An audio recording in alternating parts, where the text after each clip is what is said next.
They laughed at him in front of 400 people. A janitor, mop in hand, uniform stained, standing in the middle of a ballroom full of billionaires, trying to warn them that something was very wrong. The head of security grabbed him by the collar, dragged him toward the door, and said loud enough for half the room to hear, "Get this nobody out of my hotel." The crowd smirked. The CEO watched without a word. Nobody knew what that janitor had done for this country. Nobody knew what he was capable of. They were about to find out. If this story already has you hooked, you're in the right place. Hit that subscribe button right now so you never miss what comes next. We drop new stories every week, and they only get more intense. Smash that like button if you're staying till the end, and drop a comment telling me what city and country you're watching from. I genuinely want to see how far this story travels. Now, let's get into it. The Ashford Imperial wasn't the kind of hotel that made you feel welcome. It was the kind that made you feel watched. 40 floors of glass and cold white marble, perched on the edge of downtown like it had been dropped there by someone with more money than taste. The lobby smelled like cut flowers and leather, and something else underneath. The particular odor of old wealth trying very hard to seem effortless. The chandeliers alone cost more than the average American family earned in 5 years. Cole Bennett knew this because he'd read the maintenance log that listed their replacement value for insurance purposes. It was one of those pieces of information a man absorbs when he spends enough nights alone in quiet rooms, reading whatever's in front of him just to keep his mind from going somewhere darker. Cole had been working the night shift at the Ashford Imperial for 14 months, maintenance and janitorial, which in practice meant he did whatever nobody else wanted to do after 10 o'clock. Unclogging the drains in the executive suites, replacing burned-out bulbs in the stairwells, mopping up whatever messes the cleaning crews missed before the morning staff arrived. He didn't mind it. The work was physical, which helped. The hours were strange, but strange hours suited him fine. And most importantly, it let him be home when his daughter woke up. Lily was 7 years old and had her mother's eyes, dark brown, wide, the kind that noticed everything. She would be asleep by the time Cole got home around 6 in the morning, and he'd sit on the edge of her bed for a few minutes before going to sleep himself. Sometimes she'd stir and reach for his hand without fully waking up. He'd stay there a little longer on those nights. I didn't talk about his life before Lily.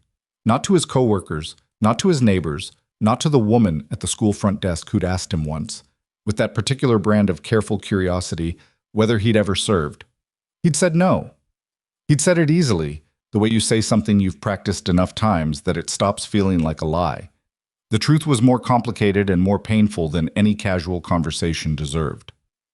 The gala had been in preparation for 3 weeks.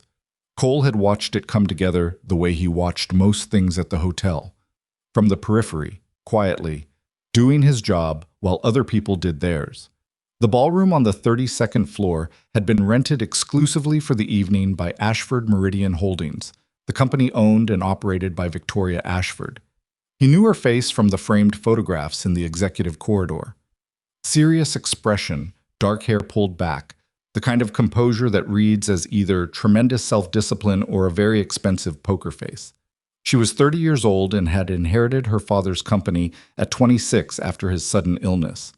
The financial press had spent years predicting she'd collapse under the pressure. She hadn't.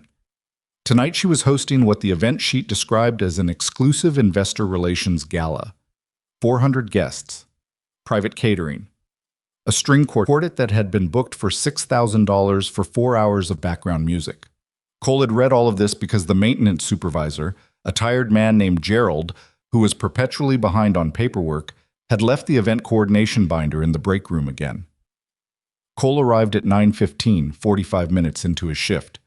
He was supposed to start in the mechanical room on the 14th floor, a persistent HVAC rattle that had been annoying the guests in rooms 1401 through 1408. But he made a habit of walking the building first. Full circuit, every floor. He'd been doing it since his second week on the job, and his supervisor thought it was just thoroughness. It was more than that. It was the kind of thing you didn't stop doing once you'd learned why it mattered. He noticed the first thing on the 28th floor. One of the security cameras in the East Service corridor had been repositioned. It was subtle, just a few degrees off from its standard angle. If you weren't paying attention, you'd never catch it. Most people weren't paying attention at 9:15 on a Friday night. especially not to a camera in a back corridor that saw nothing but laundry carts and maintenance equipment. Cole stopped walking and looked at it for a moment. Then he took out his phone and pulled up the building schematic he'd photographed during his first week. Old habit, knowing the layout of any space he spent regular time inside. The camera should have covered the corridor junction and the door to the secondary electrical panel. Now it covered the wall and part of the ceiling. Someone had adjusted it to create a blind spot in front of that panel door. He kept walking, filed it away. The second thing was the catering staff. The Ashford regularly used 2 approved vendors for large events, companies with cleared personnel, standard contracts, background checks on file. Cole had seen their uniforms enough times to recognize them without thinking about it. Tonight, mixed in among the familiar faces, there were at least 4 people he didn't recognize. Not unusual on its own, vendors brought in extra help for large events. But these 4 moved differently from the others. The regular catering staff moved with the specific, practiced rhythm of people who spent their lives carrying trays in crowded rooms, always aware of the person behind them, always calibrating the space. These 4 carried themselves like they were measuring something else entirely. Their eyes moved across the room in a pattern that had nothing to do with table service. Cole watched them for 6 minutes from the service entrance near the north stairwell.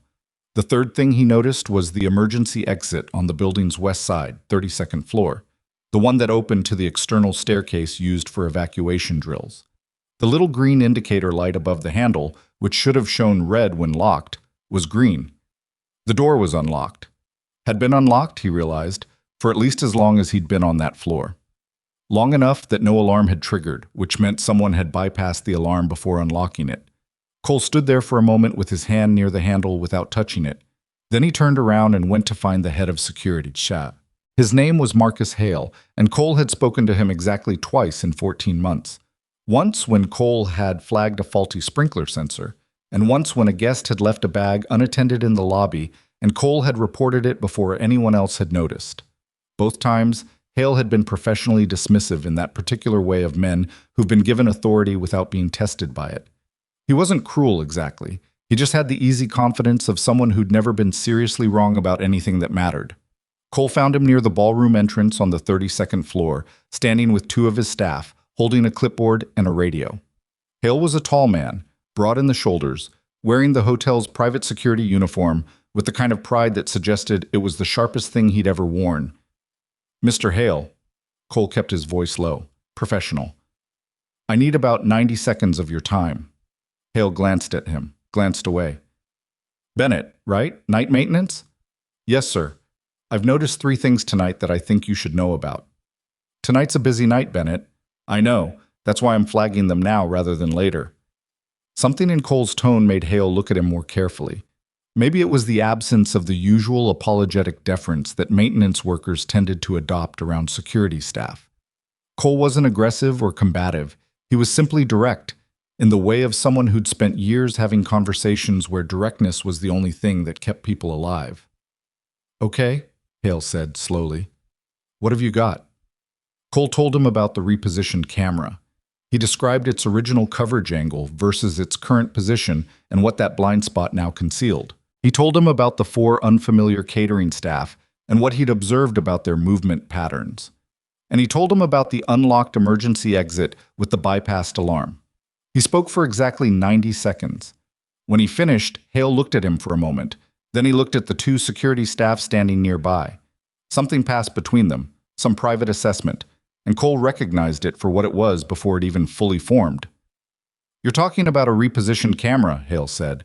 Deliberately repositioned, to create a blind spot in front of cameras shift, vibration from the HVAC, cleaning crews bumping the housings. It happens. This one was moved precisely enough that, and you're concerned about catering staff you don't personally recognize. Hale's voice had taken on a tone Cole knew well. The sound of patience performed for an audience. The 2 staff members were watching now with barely concealed amusement. How many galas have you worked, Bennett?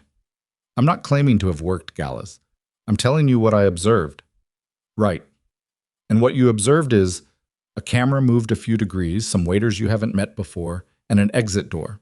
Hale tilted his head. Do you understand what kind of event this is tonight? Do you know who's in that room?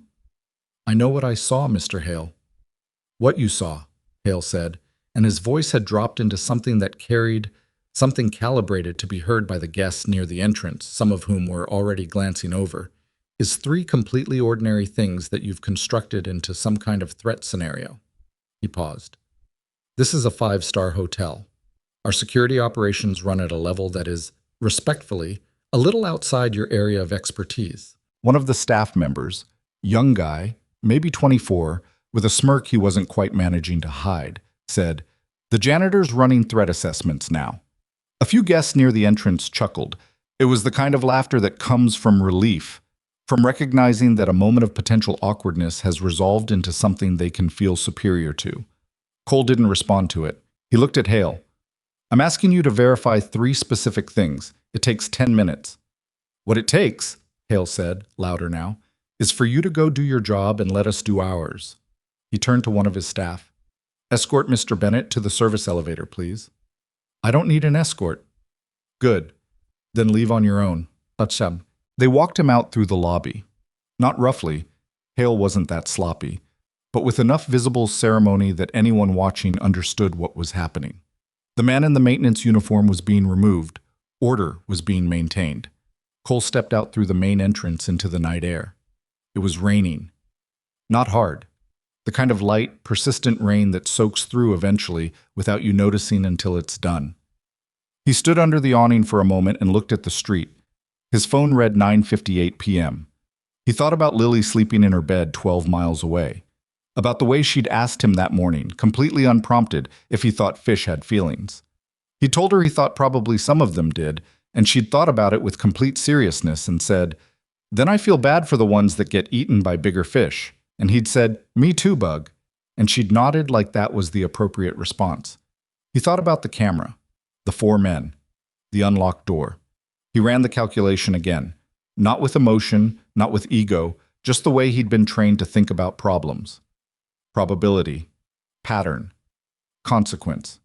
3 independent anomalies at a single high-value event, each one requiring deliberate action to create.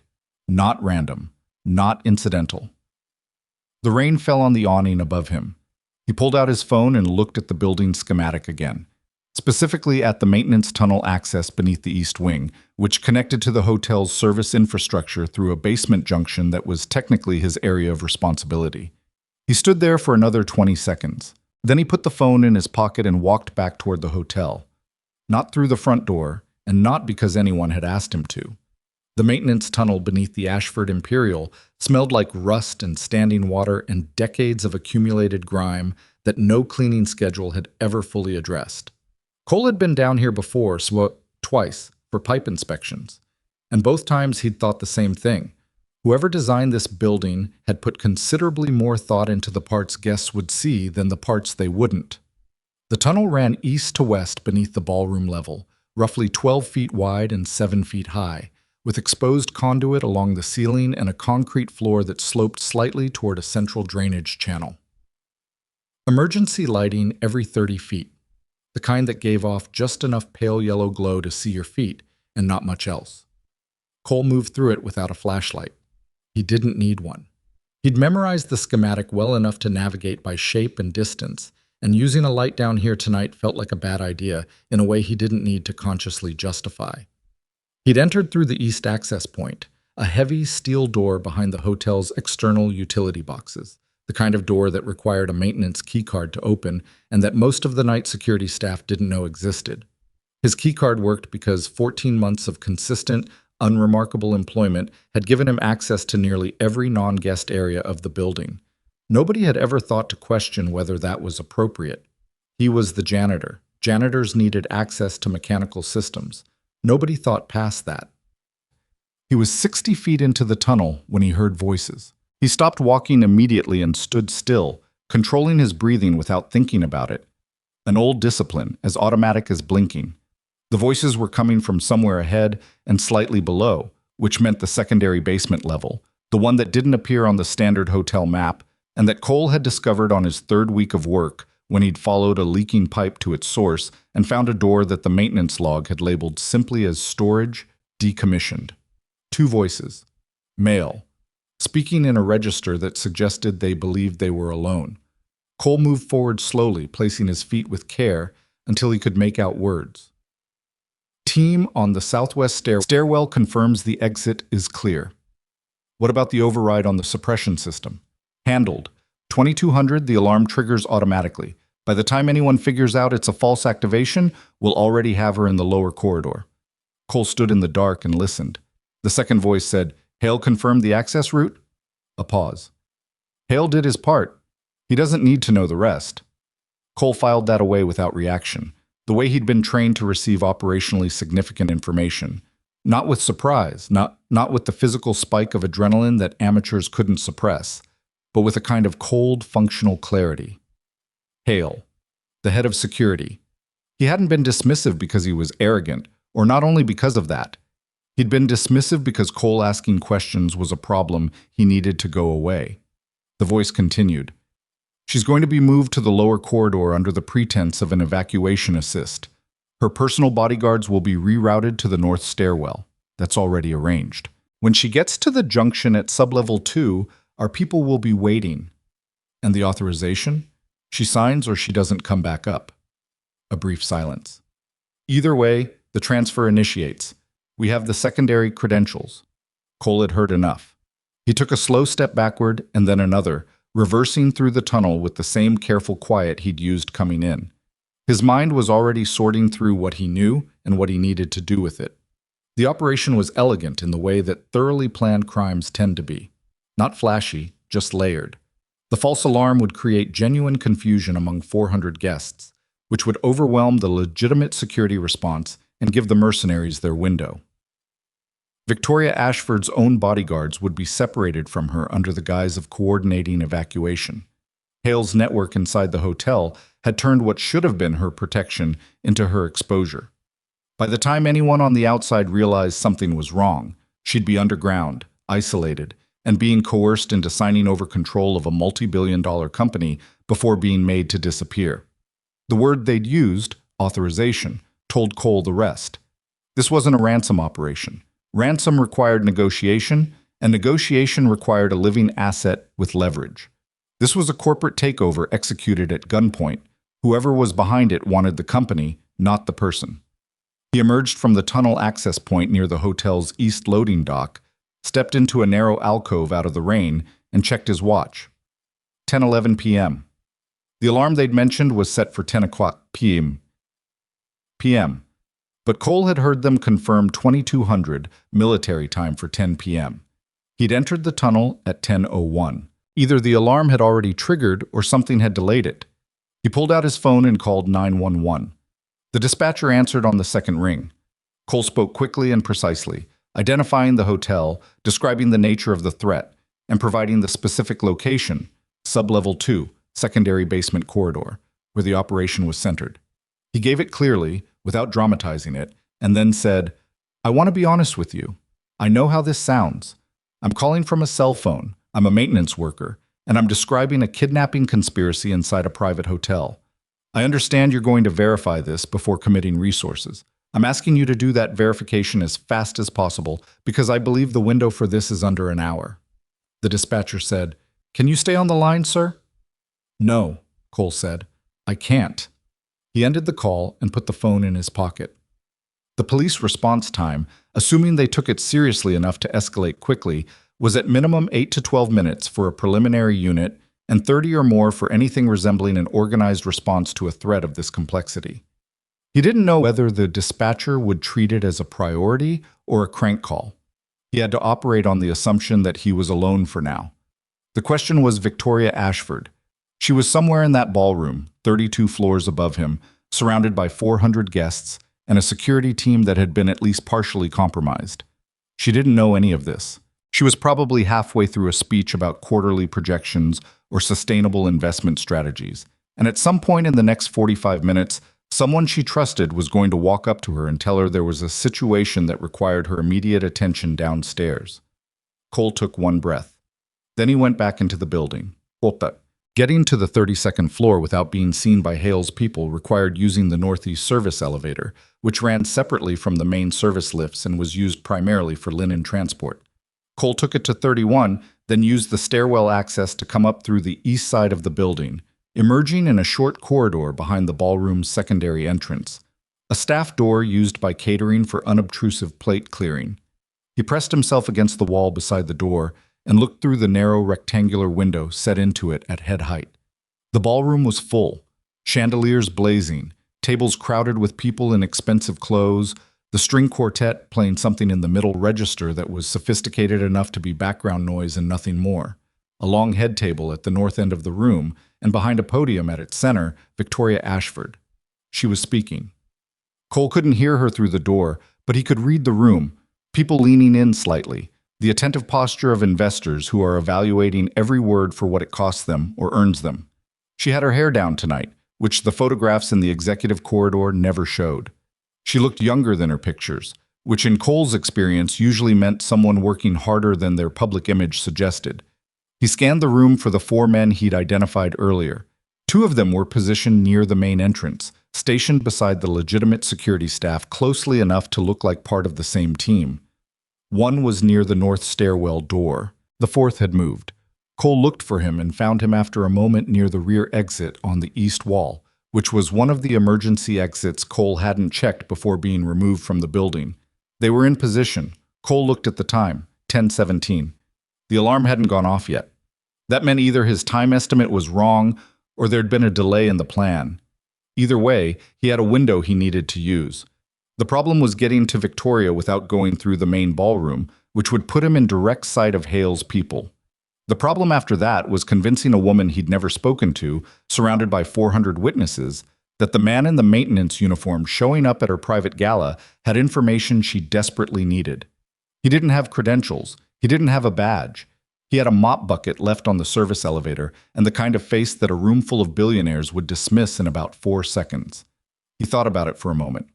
Then he went back down to 31 and found the thing he needed. The hotel had a standard intercom system for internal communication, and the panel in the service corridor on the 31st floor allowed access to any extension in the building, including the private line in the executive event coordinator's office adjacent to the ballroom. Not the ballroom itself, the adjacent office. Cole used his maintenance keycard to open the panel housing, then punched the extension number he'd memorized from the building directory Gerald kept in the break room. 12 seconds later, someone picked up. Event coordination. Female voice. Harried. This is Bennett, night maintenance. I need you to pass a message to Ms. Ashford's assistant, personal assistant, not the event staff. Tell them there's a maintenance issue in the executive washroom adjacent to the ballroom that requires Mrs. Ashford's immediate attention for approximately 2 minutes. Tell them it's a privacy matter. He paused. I know that sounds odd. Please do it anyway. A long silence. Who did you say you were? Cole Bennett, night maintenance. I've been on this building for 14 months. You can verify me through the hotel management system in about 30 seconds. I'm asking you to trust me for 60. Another pause. Cole counted it. Then, give me a moment. He gave her the moment. 43 seconds later, she came back on the line and said quietly, Ms. Ashford's assistant says she'll step out in 5 minutes for a washroom break. East corridor, off the ballroom. Thank you, Cole said. He meant it. He used those 5 minutes to position himself in the east corridor outside the executive washroom, a short carpeted hallway off the ballroom's east side, lined with framed photographs of the hotel's history. It was quiet here. The ballroom noise was muffled to a low roar. The overhead lights were warm and the carpet was thick, and everything about the physical space was designed to communicate that you were safe and attended to. Victoria Ashford came through the side door at 10:24 p.m. She was alone, which surprised him slightly. He'd expected the assistant to accompany her, or at least a bodyguard. She was taller than he'd expected from the photographs, and her expression when she saw him standing in the corridor was not frightened so much as sharply calculating. She'd taken in the maintenance uniform in one glance and was already reassessing the situation before she'd taken another step.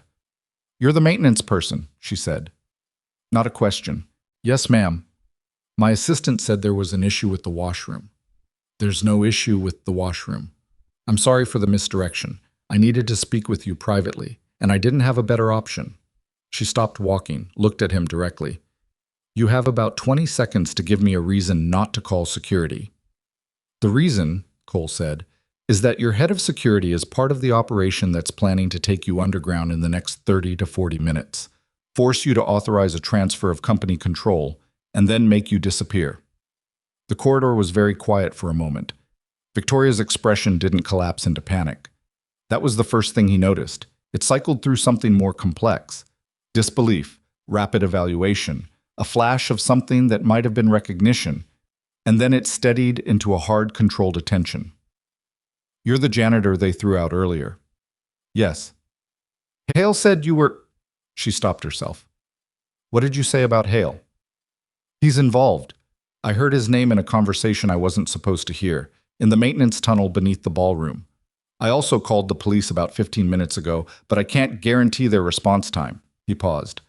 "I know how this looks from where you're standing. A maintenance worker you've never met is in a corridor he probably shouldn't be in, telling you your own security chief is going to kidnap you. I'm aware of exactly how credible that sounds." "Then why are you telling me?" It was a genuine question, not rhetorical. Cole thought about the honest answer, which was complicated, and gave the simpler version of it. "Because 400 people in that ballroom don't know there are armed men in there with them, and because you're the only one who can help me do something about that before this gets ugly." Victoria looked at him for a moment. Her jaw was tight. "The camera on 28, she said. "You reported that to Hale." "Yes." "He told me about it afterward, said it was a paranoid maintenance worker who needed to be managed." She paused. "He laughed about it." "I know." "How did you notice it? A repositioned camera in a service corridor?" Cole said, "I pay attention to things." She waited, clearly expecting more than that. "I was trained to pay attention to things," he said. "A long time ago. I'm not going to go into detail about that right now because we don't have the time, and it doesn't change what's happening tonight." Victoria studied him. The noise from the ballroom hummed through the wall beside them, 400 people drinking champagne and discussing portfolio allocations, entirely unaware. "What do you need from me?" she said. "I need you to not go anywhere near the lower levels of this building if someone from your security team suggests it. I need you to keep your 2 personal bodyguards visible and with you at all times for the next 20 minutes. And I need you to trust that I'm going to be moving through the parts of this building that guests don't see, doing what I can to reduce the threat before the police arrive. You're going to take on a mercenary team, by yourself, with a maintenance uniform. I'm going to make their operation harder to execute. That's different from taking them on." He paused. "Probably." Something shifted in her expression. Not quite a smile, but adjacent to it, in the way that people sometimes respond to honesty when they've been expecting performance. "What's your name?" "Cole Bennett." "How long have you worked here, Cole?" 14 months. "And before that?" He met her eyes. "Before that, I was somebody else. Like I said, it doesn't matter right now." She held his gaze for a moment longer than was comfortable, and then nodded once. The kind of nod that means I don't fully believe you, but I believe you enough. "My bodyguards, their names are Deshawn and Petra. They're both ex-military. If you're who I think you might be, they'll know how to work with you. I won't have time to coordinate with them directly. Just keep them close." "Okay." She said it plainly, without the tremor that most people would have had in their voice at that point.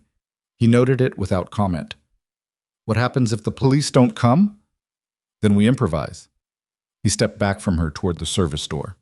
"Go back to the gala. Act normal. Don't look at Hale. If you feel the urge to look at Hale, find something else to look at." That's weirdly specific advice. Guilty people always watch the people who might know. If he sees you looking at him differently, he'll accelerate the timeline. She absorbed this. "You've done this before." It wasn't quite a question, and Cole didn't quite answer it. He said, "Go back inside, Ms. Ashford." And she went, pushing through the ballroom door without looking back.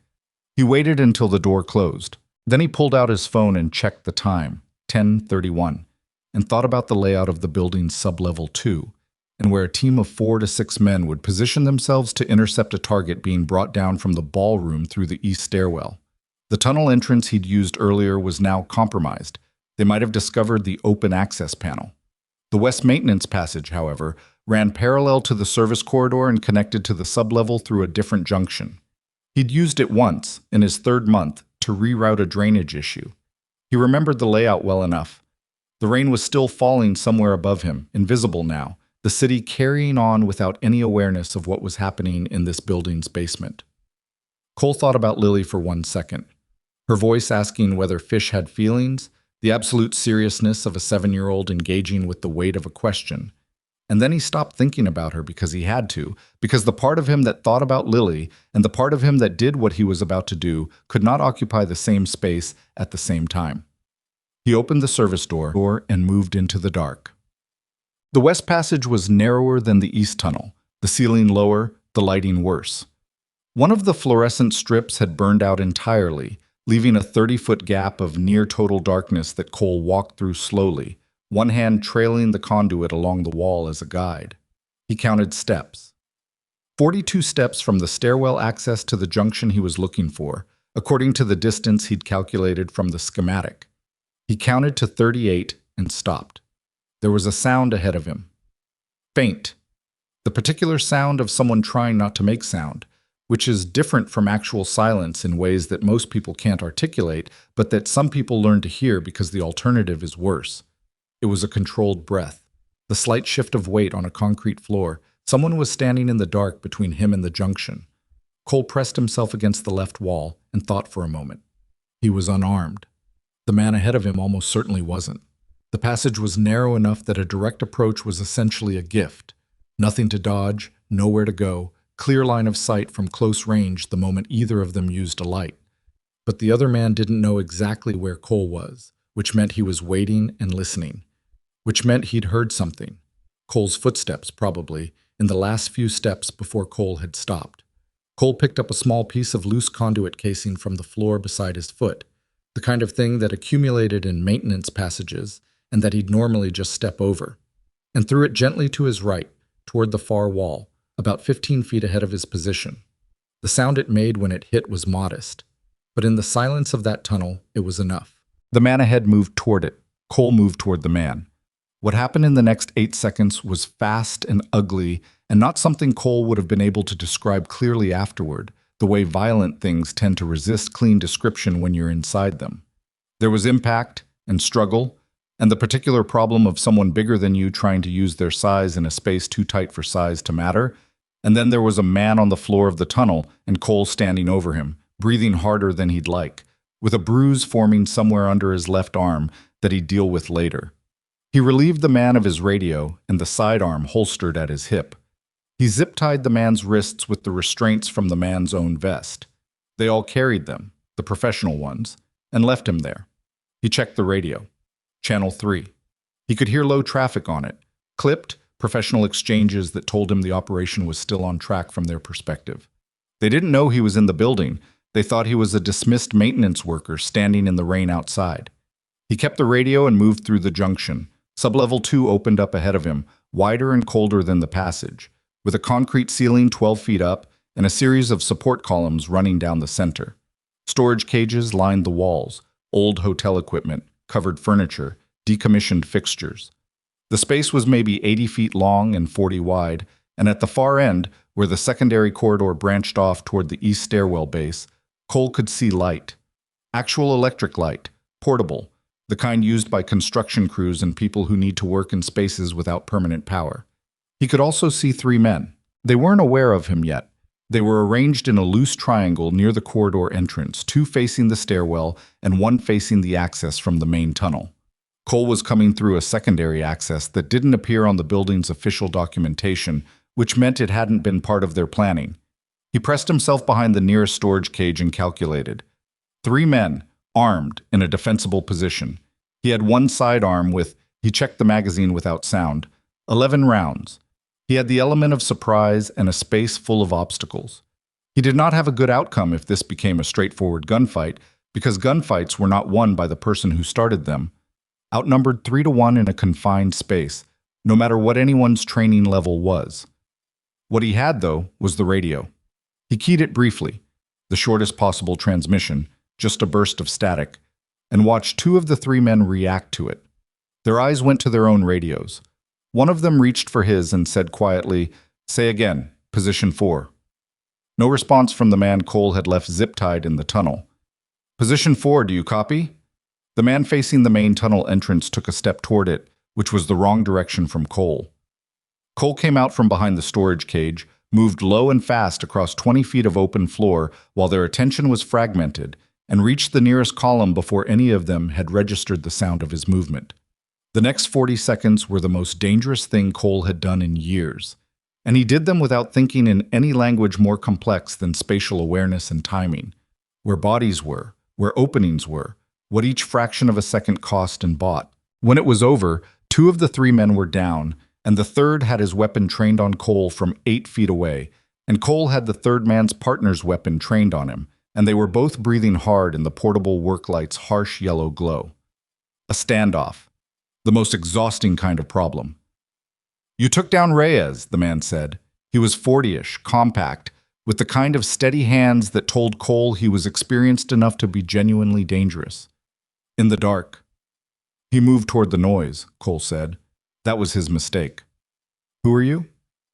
"Nobody special. I'm the janitor." The man's eyes worked over Cole's face, the way people do when they're trying to place something. "You don't move like a janitor." "Most janitors don't get much opportunity to demonstrate their range," Cole said. "Lower the weapon." "Your operation is already compromised. The police are on their way. I've made contact with the target, and you're down 2 people in a position you can't hold. The math doesn't work for you anymore." "The math works fine." "Your lead man is in custody. Hale's cover is blown. The woman you're here to take is currently standing in a ballroom, surrounded by her bodyguards, who have been told what's coming. The window is closed." Cole kept his voice level, not aggressive, informational almost. "The question isn't whether you complete the mission. The question is whether you walk out of here or get carried." A long silence. Somewhere above them, muffled by concrete and distance, Cole thought he could hear the first faint suggestion of sirens. The man heard it too. Cole saw it in his eyes, the calculation happening in real time, the same kind of calculation Cole had done in the tunnel, probability and consequence stacking up into a decision. The man lowered his weapon, not all the way, but enough. Cole breathed. "Get on your knees," Cole said. "Hands behind your head. You know the drill." The man did it without argument, which meant he was a professional in the truest sense, someone who understood that losing a battle and losing everything were different things, and that the time to recognize the difference was before one became the other. Cole secured him with the man's own restraints and recovered both weapons. His hands were steady, though his left arm under the bruise was beginning to make itself known in a way that would get considerably louder over the next few hours. He stood in the sublevel, 3 men down, the sirens growing above him, and thought about Victoria Ashford standing in that ballroom trying very hard not to look at Marcus Hale. He thought she was probably managing it. She'd struck him as someone who was good at managing things. He picked up the radio and listened to the traffic on Channel 3, which had become fragmented and uncertain in tone. The sound of a coordinated operation beginning to realize that something had gone wrong at the edges. Somewhere in that building, Hale was still in the ballroom, still in position, still believing, maybe, that the operation was intact. Cole looked at the stairwell entrance at the end of the corridor, the one that led up through the building's east side, past the service floors, all the way back up to 32. He started walking toward it.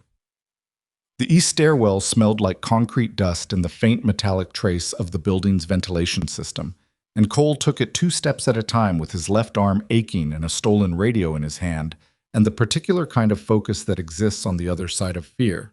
Not courage, exactly, more like the state you arrive at when there's simply no room left for anything that isn't the next immediate problem. He'd made it to the 14th floor landing when the radio crackled. "All units, we have a timing issue. Initiating the suppression override now. I repeat, suppression override initiating. All positions confirm." Cole stopped on the landing. The suppression override? That was the fire suppression system. Once it was remotely disabled, someone could trigger the emergency alarm without activating the sprinklers, which meant a controlled panic. Guests evacuating, security staff overwhelmed, and in the chaos, one woman separated from her protection. He pressed himself against the stairwell wall and keyed the radio twice, the same short burst he'd used in the tunnel. Then he kept climbing. At the 17th floor, he heard the alarms begin. Not one alarm. Several, staggered by a few seconds each, the way they'd sound if the system were responding to a genuine emergency rather than a triggered one. Whoever had designed this had thought about the difference. A single alarm sounds like a malfunction. Multiple alarms in sequence sound like something spreading. 400 people at an investor gala have the same instincts as anyone else. They hear that sound and something old and animal takes over, and the part of the brain that evaluates risk yields completely to the part that says move. Cole could hear it even through the stairwell concrete, the shift in the sound of the building above him. The low roar of a crowded room transitioning into something louder and less organized. He moved faster. By the 24th floor, his left side was loudly unhappy, and he'd stopped being able to completely ignore it. Something had happened in the sublevel. A hit he'd taken during the fight that he hadn't fully registered in the moment, the way you often don't when the adrenaline is doing what adrenaline is built for. He pressed his elbow against his ribs to stabilize whatever was complaining there and kept going. Pain was information. The information was, this will hurt more later. He filed it accordingly. 28th floor, 30, 31. He came through the 32nd floor door into the service corridor at the back of the ballroom level and immediately heard the full volume of what was happening on the other side of the wall. Hundreds of voices, the specific acoustics of crowd movement, and beneath it the alarm still cycling in its patient, relentless pattern. He moved to the east corridor, the short carpeted hallway where he'd spoken to Victoria 20 minutes ago, and eased the door open an inch. The ballroom's main doors were open, and guests were streaming through them into the central lobby in the organized but not quite controlled way of people who've been told to move calmly and are interpreting calmly according to their own anxiety levels. Security staff were visible at the lobby's perimeter, guiding the flow. Cole scanned for Hale and didn't find him immediately, which was information of its own. He scanned for Victoria. He found her near the head table, standing with two people Cole assessed instantly, Deshawn and Petra, her personal bodyguards. Deshawn was large and deliberate-looking, mid-30s, the kind of build that comes from functional training rather than aesthetics. Petra was smaller, maybe 5'4", with close-cropped hair and eyes that were doing the same work Cole's were doing, scanning, measuring, not joining the crowd's emotional current. Victoria was between them, and all three of them were not moving toward the main exit with everyone else. Good. Cole pushed through the door into the east corridor and moved to where they could see him from the ballroom entrance. He caught Victoria's eye across 40 feet of chaotic space and held it for 1 second, then tilted his head toward the east corridor. She said something to Deshawn, who looked across the room at Cole with an expression that was professionally skeptical, and then all three of them began moving toward him against the tide of departing guests, which required a particular kind of determination that most people don't have. They came through the ballroom door into the east corridor, and Deshawn immediately positioned himself between Cole and Victoria in the way of someone who'd done this so many times it was built into his muscle memory. "You're Bennett," Victoria said. "Yes, we need to move, not through the main lobby." Deshawn looked at Cole's left side, at the radio in his hand, at the sidearm now visible under his maintenance jacket. His expression didn't change significantly, but something shifted in his eyes.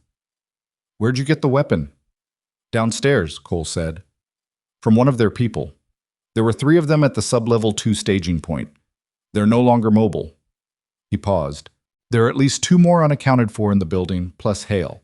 Hale is my primary concern right now because he knows this building and he knows your principal's habits." Petra looked at Victoria. "Principal," she repeated. "He's not wrong," Victoria said. "How do we move?" "West side service corridor to the freight elevator, then down to 3. There's a secondary exit on the building's northwest face that opens to the parking structure. It's not on the evacuation map." He looked at Deshawn. "The crowd is your cover on the way out. Everyone's moving, which makes counter-surveillance harder. But Hale's people will be watching the main exits. The northwest door, they may not have covered." "May not," Deshawn said. "I disabled their sub-level team. Their communication is fragmented. I don't know exactly what Hale knows at this point." Deshawn was quiet for a moment. Cole could see him running the calculation, the strangeness of the situation, the maintenance uniform, the competence implicit in everything Cole had said, the math of options available. "Petra takes the principal through the service corridor," he said finally. "I'm behind you." "I'd rather have you in front," Cole said. "You know her movement patterns. I know this building." Another brief silence. Then Deshawn nodded. It was the same kind of nod Victoria had given Cole in this corridor 20 minutes ago. Not full trust, but the functional version of it that people with good instincts extend when time has made full trust a luxury. They moved. The West Side service corridor was clear.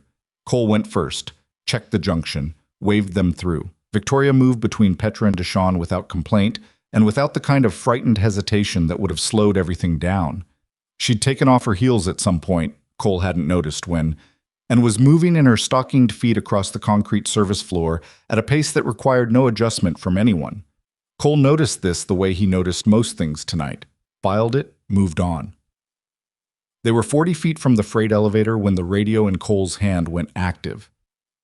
"Bennett," Hale's voice, clear, calm, and carrying the particular quality of someone who has decided something. "I know you're in the building. I know what you did downstairs. I want you to understand something.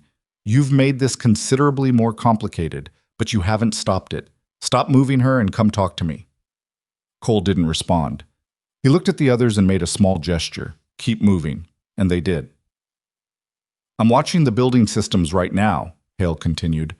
"Freight elevator's been called to 32, so I know where you are." A pause. "You're good, Bennett. I'll grant you that. The way you handled the sublevel, that wasn't civilian work, but you're one man and you're beat up, and there are two of my people between you and that northwest exit right now. Put the radio down and let's talk. Nobody has to get hurt." Cole considered this for 3 seconds. Then he keyed the radio and said, "How many of your clients know you're the one who designed the operation to take their company?" A silence. "Because that's an interesting detail," Cole continued, keeping his voice steady as they reached the freight elevator and Petra pressed the call button.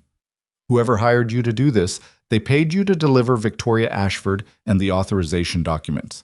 They didn't pay you to become the man who knows everything about how it was done.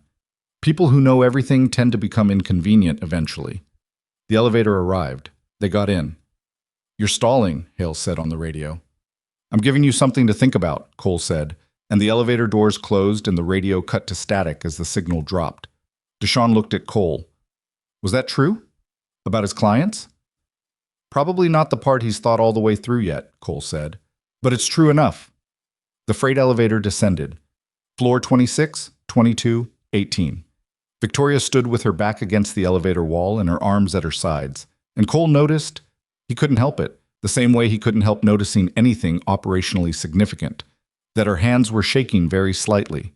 Not from fear, he thought, or not only from fear, more like the physical response of someone who had been holding enormous composure for an extended period and whose body was beginning to send invoices. "Are you all right?" he said. She looked at him. "That's a strange question for right now." "Probably, but I'm asking it." "I'm fine," she said, then reconsidered immediately. "I'm terrified and furious and I can't tell which one is louder. But I'm functional. Does that answer the question?" "It does." "Were those men downstairs?" "Were any of them?" "They're alive," Cole said. "All 3 of them." Something in her face shifted. Not relief exactly. Something quieter. "Okay," she said. "Floor 10. 8, 5. The elevator stopped at 3 and the doors opened onto a service corridor that was dim and empty. The alarm above had emptied the building's common spaces, and the staff had all moved toward the main evacuation areas. Cole stepped out first, checked both directions, and they moved. The northwest exit was at the end of a long corridor that made 2 bends before it reached the door. Cole went around the first bend and stopped. 2 men. He'd expected this, Hale had told him as much on the radio. They were positioned inside the corridor about 15 feet from the door, facing inward. One of them had seen Cole the same instant Cole had seen them, and they were already reacting. Cole did something that both of them found disorienting. He didn't stop or retreat. He kept moving forward, because the corridor's geometry made stopping worse than advancing. He moved right as the closer man moved left, and the next 12 seconds were fast enough that afterward he couldn't have reconstructed the sequence accurately. He knew Deshawn was behind him because he heard the sound of Deshawn entering the space and engaging the second man in a way that was clearly not his first time doing something like this. When it was over, Cole was on one knee in the corridor, left arm having finally won the argument about being taken seriously, and both men were on the floor, and Deshawn was standing with his chest heaving and a split across his knuckles that was going to need attention. "You all right?" Cole asked. "Fine," Deshawn said, which in Cole's experience meant the same thing as Victoria's answer. Functional. Petra came around the bend with Victoria and stopped, taking in the two men on the floor. Victoria looked at Cole on one knee and said, "You're hurt. It's manageable. You keep saying things like that because they keep being true." He pushed himself upright, which took slightly more visible effort than he would have preferred, and moved to the northwest exit door. He pressed the handle. It opened. This one hadn't been interfered with, which meant Hale's people had been planning to use the men they'd positioned inside the corridor rather than lock the door from the outside. Good. Unlocked was what they needed.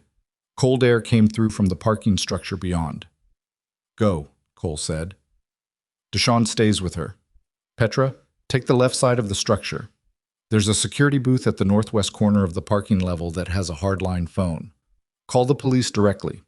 Tell them you have the primary target and give them this level." "What about you?" Victoria said. Cole looked at the radio in his hand. The static on Channel 3 had shifted. Not complete static anymore, but broken fragments of communication that told him the outer perimeter of the operation was aware something had gone wrong. "Hale's still in the building," Cole said. "So leave with us," Deshawn said. It wasn't a plea.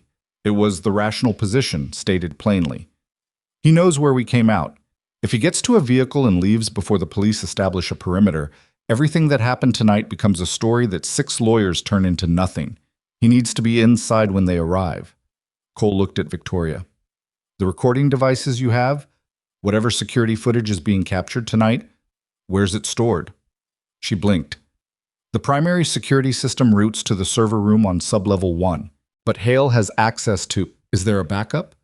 "The event coordinator keeps a secondary cloud upload running for liability purposes. Automated. Hale wouldn't know about it because it's managed through the hotel's administrative systems, not security." "Then the recording exists," Cole said. "That's what matters." He handed the sidearm to Deshawn. "Take it. You're more useful with it than I am right now." He paused. "Get her out."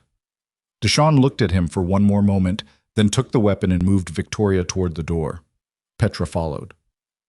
Victoria turned once in the doorway, the cold air from the parking structure lifting her hair, and looked back at Cole with an expression he couldn't fully read and didn't try to. Then they were through and the door closed behind them, and Cole was alone in the corridor with 2 men zip-tied on the floor and a radio that was about to become useful. He took 4 breaths, standing still, letting his body recalibrate. His left side was bad enough now that he was breathing around it, shallow on the inhale, which meant at least one rib had opinions about the evening. His knuckles were torn from the sub-level fight. He had a cut above his right ear that had been seeping slowly and which he'd managed to mostly forget about until this moment. He thought about the building. Hale had access to the security systems, which meant he could see the elevator movements, the door sensors, possibly some of the camera feeds that were still functional. Cole had only identified one repositioned camera earlier, which meant the rest were likely online and available. Hale knew Cole had moved Victoria to the west side and down to 3. He didn't know about the northwest exit specifically, but he'd know they'd gone for ground level. He'd also know that his team was largely compromised. A man like Marcus Hale, Cole had formed a picture of him in the last hour, assembled from what he'd seen and heard, the way you build a target profile from available data.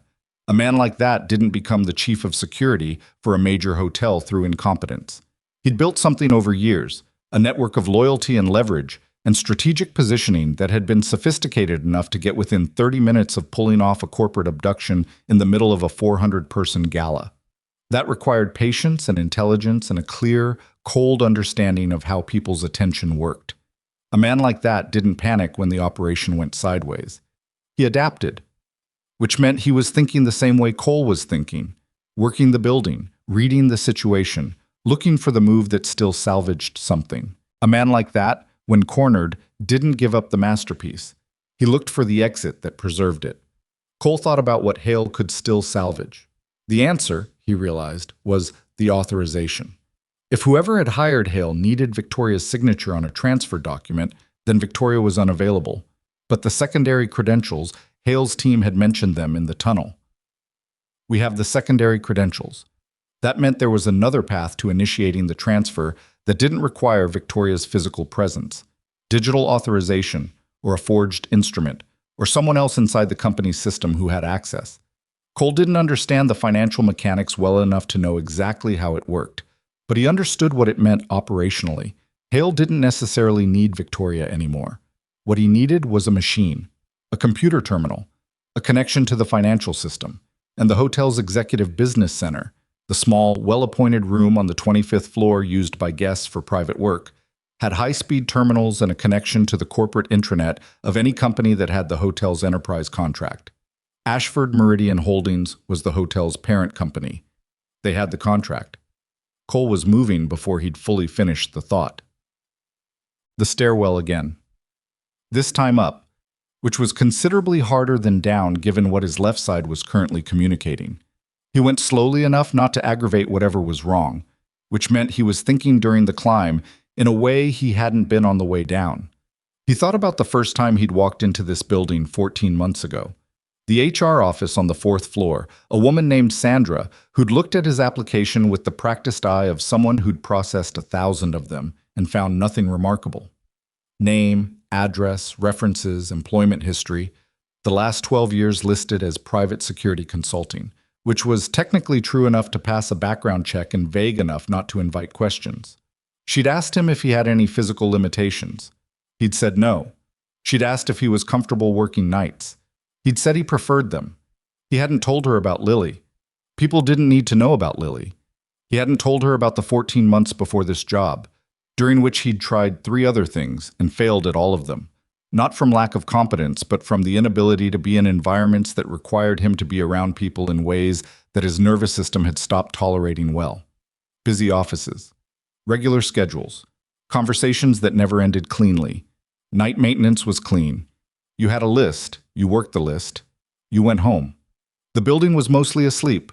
The problems were concrete and solvable. It suited him. He hadn't known, 14 months ago, that any of this would happen. Nobody knows what a night shift will contain until it contains it. 25th floor. Cole eased the stairwell door open an inch and looked into the corridor. Empty. The alarm was still running through the building, but quieter up here, attenuated by distance and the fact that most of the building's population was somewhere far below or already outside. The corridor on 25 was lined with guest rooms, all of them evacuated, and the executive business center was at the far end on the left. He knew because he'd replaced 2 of the light fixtures in that corridor 6 months ago and had looked at the placard on every door out of the habit of cataloging spaces. He moved down the corridor. The business center door was closed. Cole stood to the side of it and listened. 30 seconds.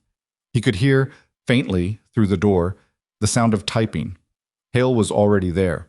Cole thought about this. He had no weapon. Deshawn had the sidearm. What he had was the radio, his hands, his left side, which was going to be a significant liability in any physical contest, and whatever advantage surprise could offer, which was probably modest given that Hale would be listening for exactly this. He also had the thing he'd said on the radio in the elevator, which hadn't been solely a stalling tactic, despite what Hale had called it. It had been an observation. And observations, when they land in the right place in the right moment, sometimes do more work than a firearm. He knocked on the door. 3 knocks. Even, unhurried. The way maintenance workers knock when they need to access a space a guest is using. The typing stopped. Cole stepped to the side of the door, not in front of it, and waited. The door opened and Hale looked into an empty corridor for one disorienting half-second before Cole came around the frame and pushed him backward into the room, using his right side, keeping his left arm away from contact. Hale was bigger and in better physical condition, and the push didn't put him down. It put him off balance, which Cole used to get behind him and get an arm around his throat before Hale could fully recover his footing. What followed was not elegant. Hale threw him twice, partially, not fully, because the geometry of Cole hanging on versus Hale trying to shed him while also getting to the weapon in his shoulder holster created a 3-way contest that nobody was winning cleanly.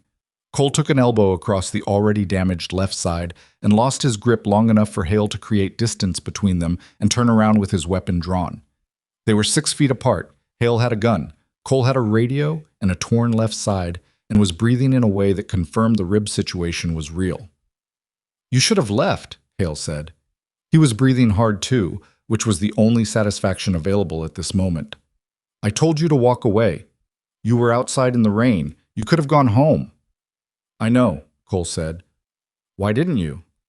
Cole thought about the honest answer again. He was getting better at finding the simpler version of it. Same reason you built the plan in the first place. Because we both think we know how a situation is going to go if we don't act. Something moved across Hale's face. Not respect exactly, more like recognition. You're military. What branch? Does it matter? SEAL, Hale said. It wasn't a question. He was looking at Cole the way someone looks at a thing they've been told is impossible and are revising their understanding of what impossible means. There was a Cole Bennett, Task Unit 7, Naval Special Warfare Command. Went dark about 7 years ago. Supposed to be dead, actually. There was an operation in... He stopped. That's you. Cole didn't confirm it. He also didn't deny it. What I am right now is the person standing between you and that terminal. The police are in this building, Hale. They've been here for... He checked his watch with his peripheral vision. At least 11 minutes. You're not walking out the front door. I'm not trying to walk out the front door. The secondary credentials aren't going to work, Cole said. Victoria already knows about them. Her IT security team has been on the phone in that parking structure for the last 8 minutes. He had no way of knowing this was true. It was probable enough to say with confidence. Whatever you were about to initiate, it's already being blocked. Hale's expression worked through something complicated and arrived somewhere flat and controlled, which was worse than anger. Anger made decisions badly. Flat control made decisions efficiently. You're bluffing. Maybe, Cole said. Which part do you want to test? A long silence. The alarm continued its patient cycling through the building. Somewhere below, Cole thought he could hear the particular layered radio communication of law enforcement establishing positions. A sound he knew the way you know a voice you haven't heard in years, instantly and in your whole body. Hale heard it too. His weapon didn't lower. But his eyes moved, briefly, involuntarily, to the door, the window, the spaces that a man measures when he's run out of forward motion and is trying to locate a direction that isn't closed. The people who hired you, Cole said, they're not coming to help you. That's not how this kind of arrangement works, and you know it. Right now, you're the story. The man who built the plan. The man who turned a hotel security apparatus into a private kidnapping operation. That's the version the police get, and that's the version that survives, because the evidence is already out of your reach. He paused. Or you're the man who cooperated, who gave up the people above you in exchange for a conversation about your future. Hale looked at him. Why would you offer me that? I'm not offering you anything, Cole said. I'm describing reality. What you do with it isn't my decision. The room's terminal screen glowed behind Hale. Cole could see from the angle that it had been locked out. Whatever system Hale had been attempting to access had already denied him. The screen showed an authentication failure message in the flat, indifferent language of a system that didn't know or care what the stakes were. Cole had been telling the truth about the blocking. He just hadn't known it was already done. Hale saw Cole look at the screen. He turned briefly and looked at it himself. And in the 2 seconds that Hale's attention was divided, Cole covered the distance between them and got both hands on the weapon. Not trying to take it, because that was a good way to lose a finger, but controlling the muzzle, pressing it toward the floor and holding it there with everything his right side had while his left arm screamed objections. The gun went off once into the floor. The sound in the enclosed room was enormous, and the tile beside Hale's foot splintered, and they both went down, Cole using the impact with the floor to finally get the weapon clear. And then he was sitting on his knees on the executive business center carpet, with Hale's weapon in his right hand, and Hale on the floor beside him, and both of them were breathing like they'd been running, and neither of them was getting up immediately. Cole sat there for a moment. The alarm cycled. Somewhere outside the room, he heard voices, running footsteps, the particular cadence of law enforcement moving through a building floor by floor. Hale turned his head and looked at Cole. Up close, in the business center's recessed lighting, he looked older than he had in the ballroom. More tired. The kind of tired that isn't about tonight. How long? Cole said. Hale seemed to understand the question without needing it clarified. 4 years of building it, 6 months of planning this specific operation. Why? A long exhale. Because I was very good at my job for 15 years and nobody ever actually looked at me. I was furniture. I was infrastructure. He paused. You know what that feels like. I can see it. Cole did know what that felt like, but he didn't say so. It still doesn't. I know, Hale said quietly. I know it doesn't.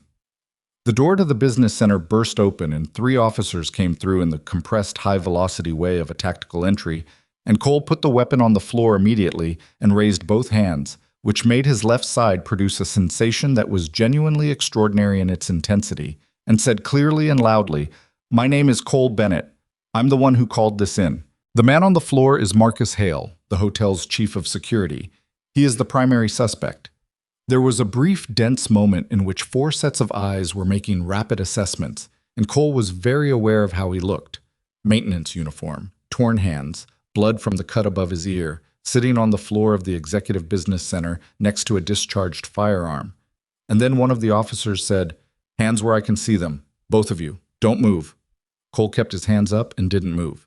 He looked at the business center window. Rain-blurred glass. The city's light smearing through the water in long orange and yellow streaks. Far below, through the muffled building skin, he could hear the gala guests on the street, the organized noise of 400 people who had been told to evacuate and were standing in the rain being told everything was fine, everything was under control. He thought about Lily sleeping 12 miles away, completely unaware that any of this had happened or was happening, which was exactly right. He thought about the fish she worried about, the ones that got eaten by bigger fish.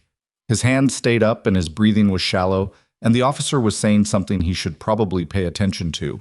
And in the middle of all of it, Cole Bennett felt, underneath the pain and the exhaustion and the particular emotional flatness that follows a prolonged high-danger situation, something that he hadn't expected to feel tonight. Something that was almost, not quite, relief. They took Cole's hands down at 11:47 p.m., not figuratively. Literally.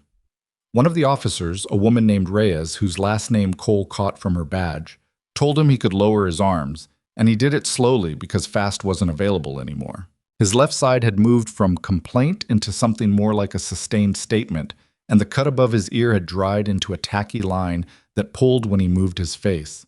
He was sitting on the floor of the executive business center with his back against the wall, and Hale zip-tied on the other side of the room being processed by 2 officers. And the scene had the particular quality of aftermath. Everything too bright, too still, the violence drained out of the air and replaced by paperwork and radio calls, and the sound of people doing their jobs at normal speed. A detective arrived 12 minutes later. His name was Carver, 50s, heavy-set, the kind of face that had seen enough to stop being surprised by most things, but was making an effort to recalibrate tonight. He crouched down in front of Cole and looked at him the way you look at something you're not sure how to categorize. "You're the maintenance worker," Carver said. "Yes." "Who called this in?" "Yes." Carver looked at the room, the discharged weapon on the floor, the business center terminal with its authentication failure message still glowing, Hale on the other side of the room. He looked back at Cole. "You want to walk me through tonight?" "I do," Cole said. "But I'd like to know that the woman the operation was targeting is safe first." "Victoria Ashford is in the parking structure with 2 bodyguards and 4 of my officers," Carver said. "She's shaken but physically unharmed. She told me, and I want to make sure I have this right, that you were thrown out of this building earlier tonight by the man currently in zip ties over there." "That's accurate." "And then you came back in through the maintenance tunnels." "Yes." Carver was quiet for a moment. "Mr. Bennett, I've been a detective for 22 years, and I have a pretty good instinct for when someone is editing a story while they tell it. So I'm going to ask you to be thorough with me, and I'm going to ask you to be patient with the fact that some of what you tell me is going to raise questions that you may not want to answer." Cole looked at him. "I know." "Okay." Carver pulled out a recorder and set it on the floor between them. "Start from when you first noticed the camera." So Cole told him. He told it in sequence, without dramatizing it, including the parts where his own decisions were questionable. Going back into the building alone rather than waiting for police response, the physical confrontations in the sublevel, taking a weapon from an incapacitated man, the business center. He didn't omit anything operationally significant. Carver listened without interrupting, occasionally making a note. His expression going through a range of responses he was mostly keeping off his face. When Cole finished, Carver was quiet for a moment. Then he said, "The men in the sublevel, you said 3 men down and 1 secured in the tunnel." "Yes." "They're all alive and in custody. The one in the tunnel had a dislocated shoulder. 2 of the sub-level 3 had concussions. The third declined to describe what happened to him. Carver looked at Cole steadily. My people are trying to figure out how a maintenance worker did that. Cole said, I was lucky. Carver's expression made clear what he thought of that answer. There's a name in the federal database, he said carefully. Cross-referenced with Naval Special Warfare Command. The name is Bennett. There are approximately 7 pages of that file that are accessible to my clearance level and about 40 that aren't. He paused. I'm not going to push on that tonight, but I need you to understand that this investigation is going to be extensive, and some of what's in those inaccessible pages may become relevant. I understand, Cole said. Is there anything you want to tell me now that might save us both time later? Cole thought about it honestly. I left that life a long time ago. What I did tonight, I did as a private citizen who works night maintenance at this hotel and noticed something that needed to be addressed. That's the version that matters for your investigation. Carver looked at him for a long moment. Then he picked up the recorder from the floor and stood up. We're going to need you at the precinct for a formal statement tonight. Can you do that? I need to make a phone call first, Cole said. My daughter. She has a neighbor who checks on her if I'm not home by morning, but I need to let her know I'll be late. Something shifted in Carver's expression that he didn't bother to conceal this time. The specific recalibration of a person encountering a detail that doesn't fit the frame they've been building. A man who'd handled 4 armed operatives in a basement and then sat on the floor talking about his 7-year-old daughter's morning routine. Carver handed Cole his phone without a word. Cole dialed his neighbor, Mrs. Calloway, who answered on the 4th ring sounding very awake for midnight, which meant the alarms and the news alerts had already reached the neighborhood. He told her he was fine. He was going to be later than expected. He'd be home before Lily woke up. Mrs. Calloway said, I saw something on the news about the Ashford Hotel, and Cole said, everything's fine, I'll explain later. And she said, you better, and hung up. He handed the phone back to Carver. I'm ready. They let him sit in the parking structure for 20 minutes, while a paramedic looked at his left side and his various other complaints. The rib was cracked, 1, possibly 2, which the paramedic explained in the tone of someone giving a weather forecast. Manageable. Painful. Nothing that required immediate surgery. The cut above his ear needed 4 stitches, which the paramedic applied with tape closures instead, because the proper kit was with the main medical team at the hotel's front entrance. Cole sat still for this and didn't say much. Victoria found him there. She came through the parking structure's interior door with Deshawn behind her and stopped when she saw the paramedic and the extent of what the lighting revealed about Cole's current condition. She'd gotten her shoes back from somewhere, or someone's jacket, rather, which was now over her shoulders and clearly not hers. You should be at a hospital, she said. I've been told, Cole said. I'll go after I give my statement. She sat down on the concrete divider across from him without being asked. Deshawn positioned himself nearby with the practiced invisibility of someone who knows when to stop being present without actually leaving. They're arresting Hale, she said. I know. He told the police he'll cooperate, give up the people who commissioned the operation, she paused.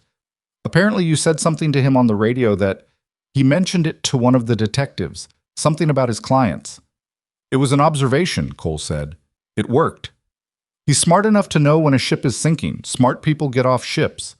He shifted against the parking structure wall, which his left side filed a formal objection to. Do you know who commissioned it? I have a theory, Victoria said. Her voice was careful around it. The voice of someone who has always known that certain people saw her company as a target and has spent years trying not to let that knowledge become paranoia, and is now in the specific unpleasant position of having been right. There are 2 board members who have been trying to restructure my father's original governance framework for 3 years. Legally, they couldn't do it while I held controlling authority. But if that authority were transferred, she stopped. It's a theory. I'll let the investigation confirm it. That's the right approach. She looked at him. You're very calm for someone who just did what you did. I don't feel calm, Cole said honestly. I feel like I cracked at least 1 rib, and I have to give a statement to a detective, and I haven't figured out yet how to explain to my daughter why I wasn't home this morning.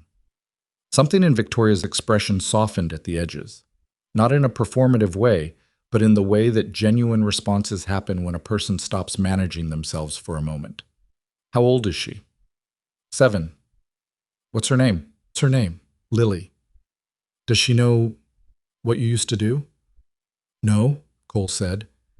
She knows I fix things at a hotel at night. She knows I'm always home before she wakes up. She knows I make the best pancakes she's ever had, which is a low bar because I'm the only one making them, but I'll take it. He paused. That's enough for her to know right now. Victoria was quiet for a moment. My father used to say that the most dangerous thing a person can do is let the world know what they're actually capable of, because once it knows, it never stops asking. Your father was right, Cole said. She looked at him with something direct and unheld. I'm going to ask you something, and I want you to answer it honestly rather than politely. Okay. Tonight, coming back into the building, all of it, was that about the hotel or the guests or... She paused. Why did you actually come back? Cole thought about the honest answer. He'd been asked versions of this question 3 times tonight, and each time he'd given the functional version, the version that was true enough without being the whole truth. He looked at the parking structure ceiling, concrete and pipe, and the utilitarian infrastructure of a building that didn't care how it looked as long as it worked, and decided that the whole truth was probably what she was asking for. Because I spent a long time, he said slowly, doing things that I was told were necessary, in places where the cost of doing them was significant. And then I stopped doing those things, and I became someone who fixes lights and clears drains at night and tries to be a decent father during the day. And for a while that was the right trade. I still think it's the right trade. He paused. But tonight I walked out of that building and I stood in the rain and I ran the numbers and I knew that what was about to happen in there was going to hurt people. Not in some abstract way. Real people, in a real building, tonight. He looked at her. I couldn't make myself walk away from that. I'm not sure if that's a virtue or a problem I haven't solved yet. Victoria was quiet for a long moment. Then she said, For what it's worth, from where I'm sitting, it looks like a virtue. You're biased, Cole said. You're one of the people who would have been hurt. That's true. She almost smiled. I'm still right. Yeah. The formal statement took 2.5 hours. Carver was thorough in the way of someone who understood that this case was going to be examined by people above his clearance level and who wanted his portion of it to be airtight. Cole told it the same way he'd told it in the business center. Straight, complete, no editorializing. He confirmed names, locations, times, sequences. He described the physical confrontations with the care of someone who understood that the language he used would matter to people reading it later. At one point, Carver put down his pen and said, off the record, was there a moment tonight when you thought it wasn't going to work out? Cole thought about the standoff in the business center.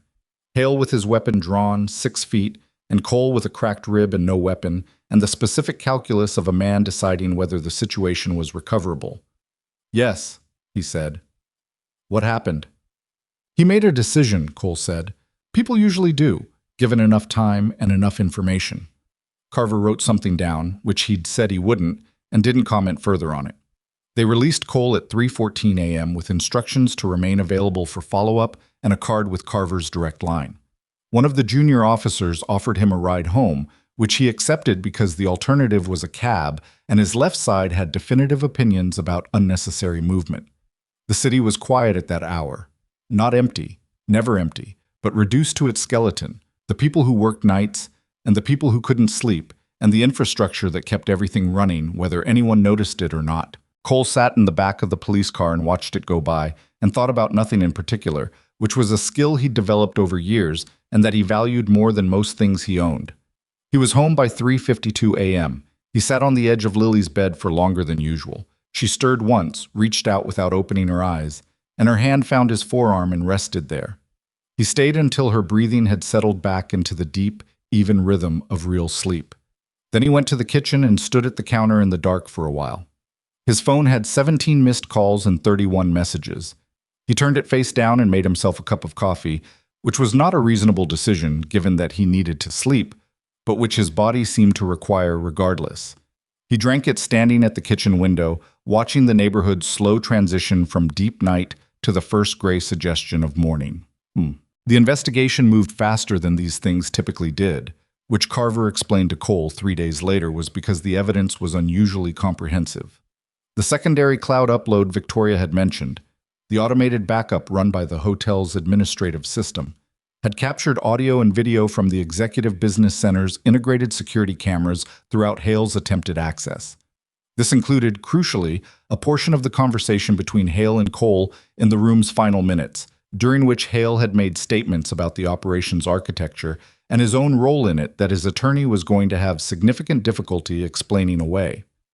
The devices recovered from the sub-level staging area included encrypted communications that the forensic team cracked within 36 hours, revealing a chain of instructions that connected Hale's mercenary network to a private financial consulting firm with documented ties to two specific individuals, Raymond Greer and Catherine Moss, both members of Ashford Meridian Holdings' board of directors. Victoria had been right. It had taken the investigation 41 hours to confirm what she'd suspected in 20 seconds in a parking structure. Greer and Moss were taken into federal custody on a Tuesday morning in the particular undramatic way that white-collar arrests tend to happen, at their homes, early, before the news cycle had a chance to get ahead of it. Hale's cooperation agreement had apparently been both prompt and comprehensive. His attorney released a statement describing his client as a person who had been drawn into a conspiracy beyond his original understanding, which Carver told Cole was the kind of statement that everyone involved understood was fiction, but that served a transactional purpose in the legal process. Cole read about the arrests in the newspaper, actual print newspaper, because he'd always preferred it and because Lily liked the comics section, over coffee at the kitchen table on a Wednesday morning while Lily ate cereal across from him and described in considerable detail the plot of a book her class had read about a girl who discovers her grandmother is secretly a botanist who has been growing a plant that doesn't exist in any scientific catalog. "Do you think plants can have feelings?" Lily asked.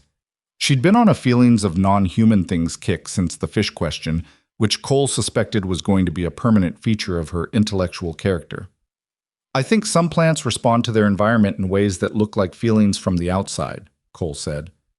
"Whether that's the same thing that's a question that's harder than it looks." Lily considered this with the seriousness he'd come to expect. "I think anything that responds to things probably feels something," she said, "even if it's a different kind of feeling." "That's not a bad theory," Cole said. "Will you be home for dinner tonight?" "Yes." "Okay." She went back to her cereal. "Mrs. Calloway said something happened at your hotel. On the news." Cole folded the newspaper. "Yeah, something happened." "Was it bad?" "It could have been," he said. "It wasn't." Lily looked at him across the table with her mother's eyes, wide, dark, the kind that noticed things. "Were you scared?" He thought about the honest answer. "A little," he said. "Yes." She nodded, apparently satisfied with this. "Mrs. Calloway said the news called somebody a hero. Was it you?" "The news calls a lot of people heroes," Cole said. "Usually the story is more complicated than that."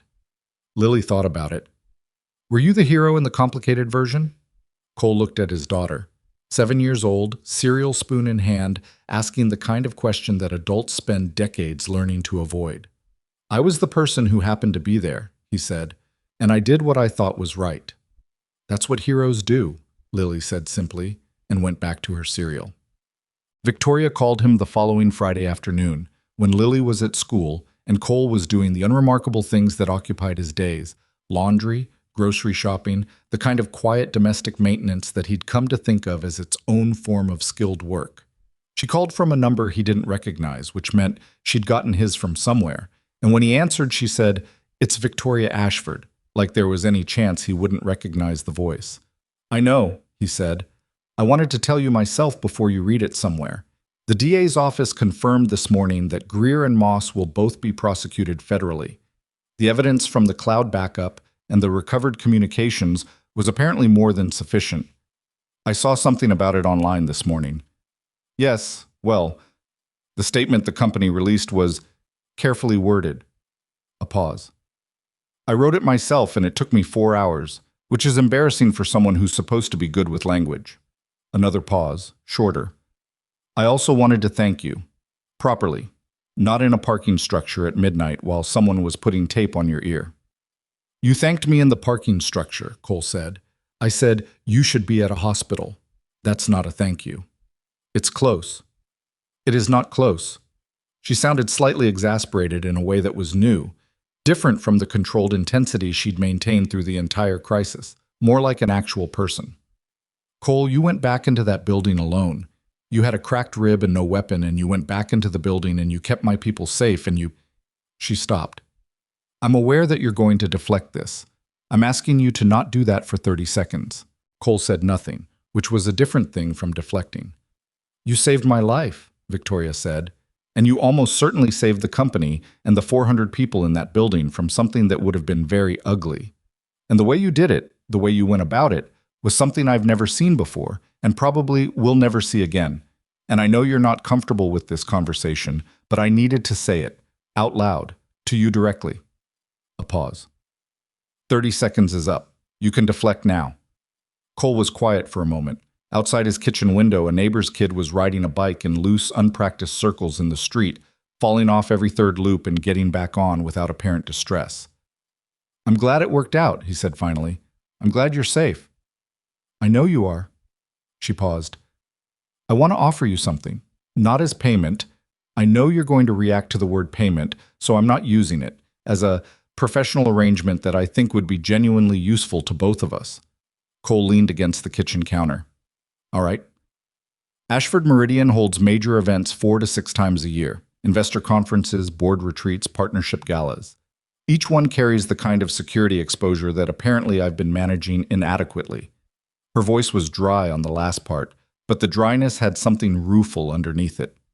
I want an independent security advisor, someone whose only obligation is to the actual safety of the event and the people in it, not to the corporate hierarchy, not to the appearance of security. Someone who looks at a repositioned camera and doesn't dismiss the person who noticed it. I'm a maintenance worker, Cole said. You are also manifestly not only a maintenance worker, and we both know it, so let's not do that part. Cole said nothing. The arrangement would be flexible, Victoria continued, event by event basis. You'd have full autonomy over your schedule. I'm not asking you to relocate or change your life. I'm asking if 4 to 6 times a year you'd be willing to consult on security for major events. You could work it around Lily's schedule, around your life. A pause. I did my research, Cole. You could use the income. The night maintenance job pays. I know what it pays, Cole said. Then you know the offer makes practical sense. Cole looked at the kid on the bike outside. Back up again, 4th loop, still not sticking the turns. I need to think about it, he said. That's fair? I need to think about it for more than 30 seconds. Also fair. Her voice had relaxed into something quieter. Take the time you need. The offer doesn't expire. You don't know that. Things expire. Some things, she said. Not this one. After he hung up, Cole stood at the kitchen window for a long time. The kid on the bike finally landed a clean loop. Full circle, no wobble, clean exit. And didn't even seem to notice. Just kept going like it was something that had always been possible and had finally decided to happen. Cole made himself lunch and thought about the offer for the rest of the afternoon and most of the evening. And when Lily asked him at dinner what he was thinking about, he said, work stuff. And she said, the hotel work or the other work? And he looked at her across the table and said, what other work? And she said very matter-of-factly, the hero work, in the complicated version. He was quiet for a moment. Both, he said. Lily nodded, like that was exactly what she'd expected him to say, and asked if there was more pasta. And Cole got up to get it, and outside the window the neighborhood settled into its ordinary evening sounds, and the day folded itself into the past where it belonged. He called Victoria back 3 days later, on a Monday morning, from the parking lot of Lily's school after drop-off, sitting in his car with the engine still running. She answered on the second ring. I'll do it, Cole said. On the terms you described. Event by event, full schedule autonomy. I'm not building a second career, I'm consulting. Understood, Victoria said. No triumph in her voice, just acknowledgement. And I want one condition. Name it.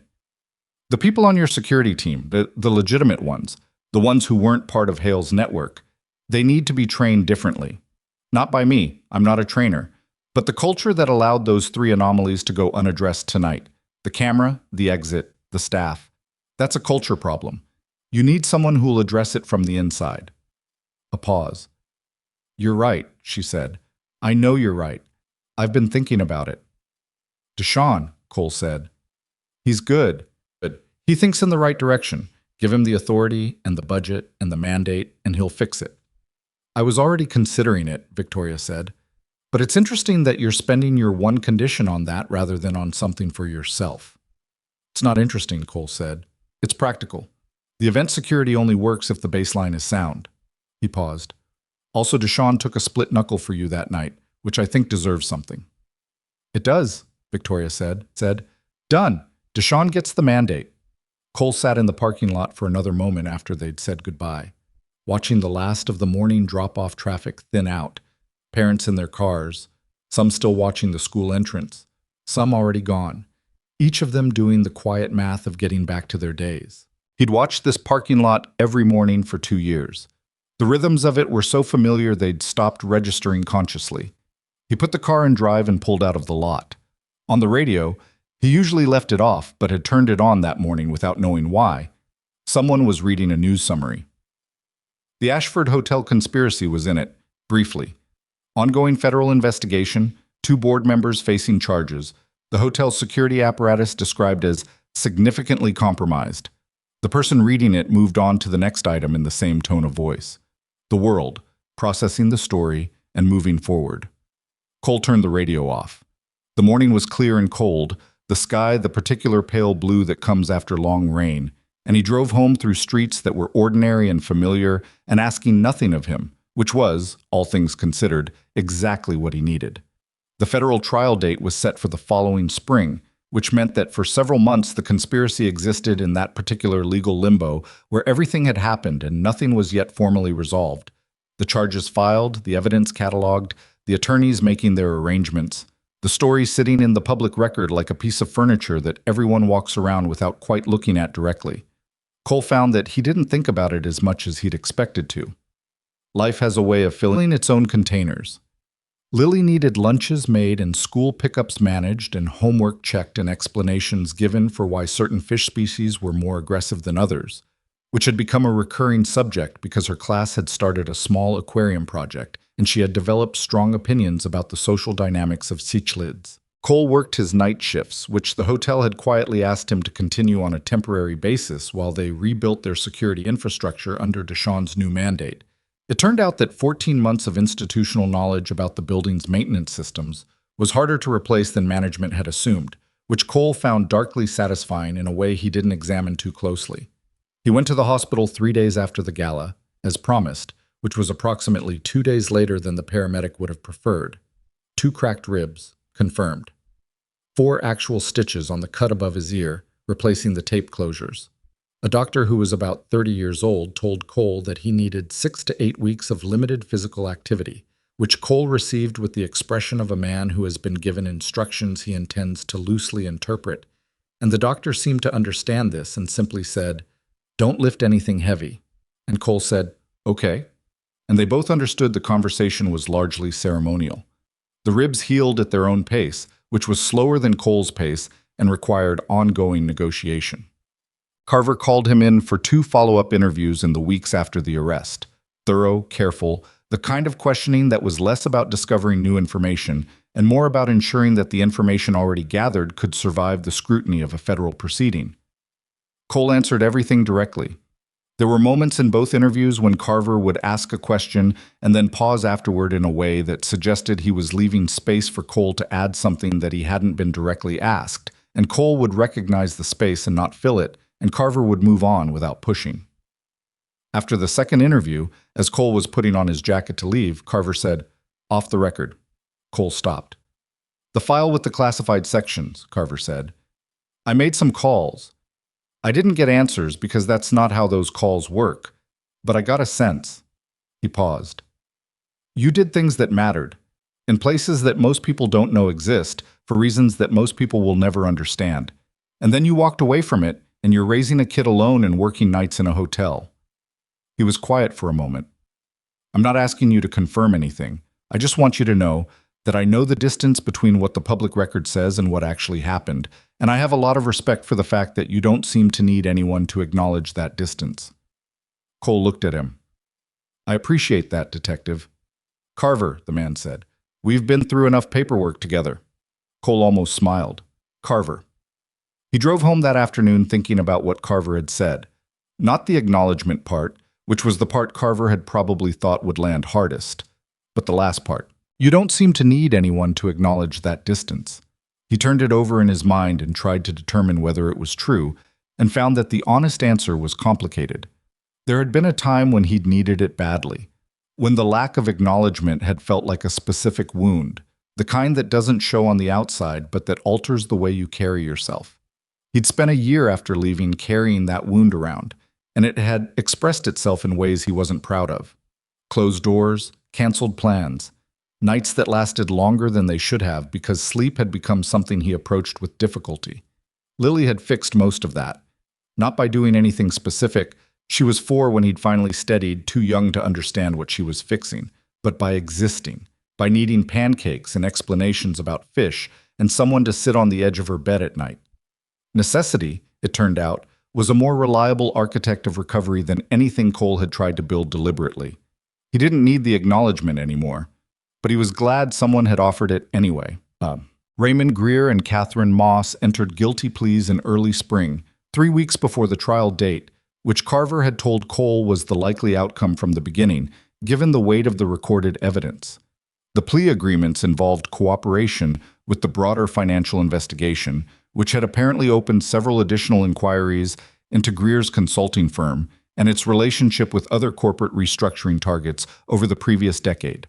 The attorney's statements released to the press used language like miscalculation and professional overreach, which were the kinds of words that people deploy when they need to describe crimes without using the word crime.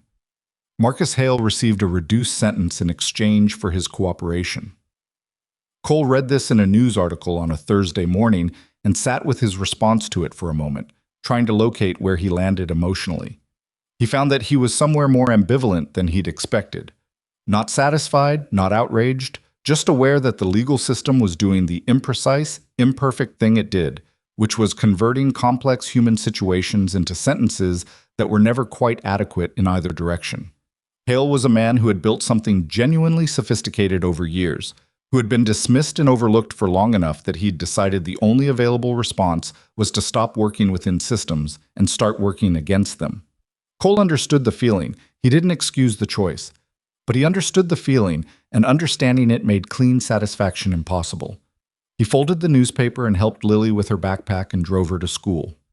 His first consulting engagement for Ashford Meridian was in April, a board retreat at a private conference facility 2 hours outside the city, 36 attendees, relatively contained perimeter, straightforward threat profile. Cole spent 2 days before the event reviewing the facility's security layout, identifying the gaps in their existing protocols, and having 3 conversations with the facility's head of operations that went considerably better than his last conversation with the head of security had gone. The event itself was uneventful, which was the correct outcome. Cole spent 2 days walking the perimeter, reviewing camera placements, talking to the catering staff, actually talking to them, learning their names, watching their patterns, and staying available without being visible. He was not introduced to the board members. He did not attend any of the sessions. He ate lunch in the facility's kitchen with the catering coordinator and a groundskeeper named Pete, who had opinions about soil drainage that Cole found unexpectedly interesting. On the drive home, he called Mrs. Calloway to confirm Lily's pickup, and then drove the remaining 90 minutes with the radio off, thinking about nothing more pressing than what he was going to make for dinner. He landed on pasta, which was Lily's preferred request, but which he suspected was also, if he was honest, his own. Victoria texted him that evening. Event concluded without incident. Thank you, he replied. That's the goal. She sent back a single period, which he'd noticed was something she did when she'd received information that satisfied her and didn't require elaboration. He'd come to understand her communication patterns over the preceding weeks in the way you understand anyone you interact with regularly and carefully. Not intimately, not yet, but with the accumulated accuracy of consistent attention. Their relationship had found its own shape in those months, which was neither the clean professional distance that might have been simpler, nor the kind of closeness that happens too fast and means less than it seems to. They talked, sometimes at length, about the practical matters of security and company operations and what Deshawn was building inside the hotel's reformed structure. They talked occasionally about other things, her father's illness and what it had meant to take over the company at 26, his daughter's ongoing philosophical investigations into the interior lives of aquatic animals, the specific difficulty of making decisions in public when every decision carries weight you didn't ask to carry. It was honest conversation that was rarer than people pretended. The vacation had been promised to Lily since before the gala, before any of it. Cole had told her in January, when the winter was gray and long and she'd asked somewhat despairingly whether they would ever go somewhere warm, that they would go to the ocean in the summer. He'd said it knowing it was a stretch financially, knowing that the specifics were not entirely worked out, and he'd said it anyway because sometimes a 7-year-old needs a promise more than she needs a qualified projection. He kept it. 3 days in a rented cottage 200 miles south of the city, on a stretch of coastline that was not particularly fashionable but had a long flat beach and water that was cold enough to be real, and a seafood shack a quarter-mile down the road that Lily declared, after the first meal, to be the best restaurant she had ever visited. Cole did not point out that this was a list of perhaps 12 restaurants, because the sincerity of the declaration didn't deserve that kind of annotation. On the second afternoon, they were sitting on the beach, Lily at the water's edge in the focused crouch of a child investigating tide pool life, Cole in a folding chair about 20 feet back, watching her, when Victoria arrived. This had been a somewhat complicated arrangement to arrive at. She had asked, 2 weeks before the trip, if she could join them for a day. Not as his employer, she'd been careful to specify, and not as anything that needed to be defined, just as a person who hadn't been to the ocean since her father's last summer, and who had been working very hard for a very long time and had, she'd said with the dryness that was her version of vulnerability, forgotten what it felt like to sit somewhere without a meeting scheduled. Cole had said he would ask Lily. He'd asked Lily, who had said, "Is she nice?" "I think so, yes." "Does she like fish?" Cole had thought about this. "I genuinely don't know." "That's important," Lily had said gravely. "Ask her." He'd texted Victoria. "Lily wants to know if you like fish." Victoria had responded, after a brief pause, "I think that depends on the fish. Is this a test?" He'd sent back, "Yes." She'd replied, "Then yes, I like fish, all of them." He'd shown Lily the message. Lily had considered it. "She said all of them," Lily said. "That means she understands about the ones that get eaten." "Maybe," Cole said. "She can come," Lily said, and returned to her book. So Victoria came on the second afternoon in a car she'd driven herself. No Deshawn, no assistant, none of the machinery. And she sat in the second folding chair that Cole had brought without comment, and they watched Lily at the tide pools together for a while without talking much, which was its own kind of conversation. "She moves like you," Victoria said eventually. Cole looked at Lily, crouched over a pool with her hair falling forward and her complete attention directed at whatever was happening in the water. "She moves like herself," he said. "I mean the way she pays attention," Victoria said. "The focus." She paused. "It's not learned. She was born with it." Cole didn't respond to this because there was something in it that was accurate enough to be uncomfortable.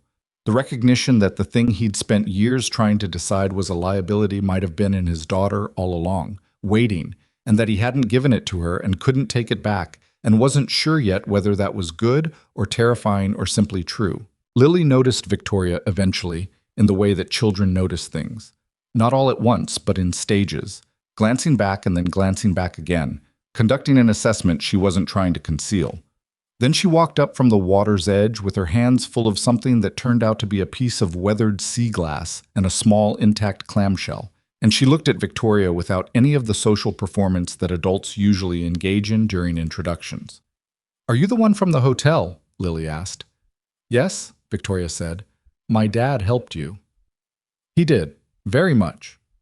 Lily considered this. "He helps people," she said, in the tone of someone stating an established fact. "He doesn't like to talk about it, but he does." Victoria looked at Cole briefly. Cole looked at the ocean. "I brought your dad a thank you," Victoria said, "but I wasn't sure what he'd like, so I brought you something instead."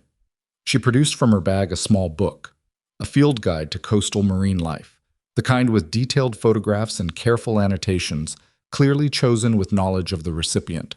Lily's eyes went to it with the specific intensity of a child recognizing exactly what she wants. She took it carefully, opened it to a middle page, and then looked up at Victoria with an expression of genuine assessment. "You actually looked this up," she said. "I did," Victoria said. "Most people just guess," Lily said. "Guessing means you didn't think about it." "That's a fair standard," Victoria said, and something in her voice was slightly unsteady in a way that Cole noticed, and that was the most human thing he'd heard her sound since the parking structure. Lily sat down in the sand between the two folding chairs and opened the book and began to read it with immediate absorption, occasionally making small sounds of recognition or surprise. The ocean did what the ocean does, which is to say it continued without concern for anyone's specific situation, applying its rhythms to the afternoon without adjustment.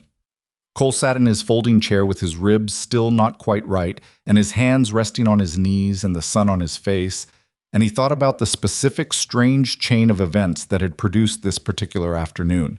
A repositioned camera, a rain-soaked moment outside a hotel.